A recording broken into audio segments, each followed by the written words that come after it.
Good morning! Happy Thursday! Mamahaw ta!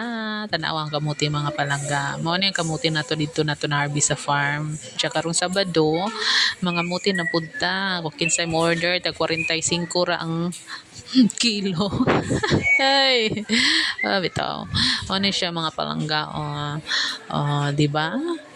Mo na to pamahaw karon. Kay nag-laser man ta nagbutang kog rice diha gamay-gamay ra mga palangga say mga dili ta magdali og pakuan kay bisag gutomon tag dali sa eskwelahan. Ay Ginoo di ra wala mag tudlo sa gutomon ta. So naapod tay talong nga pinirito niya ham kumbate na niya kape na pod di ba? Mamahaw na ta.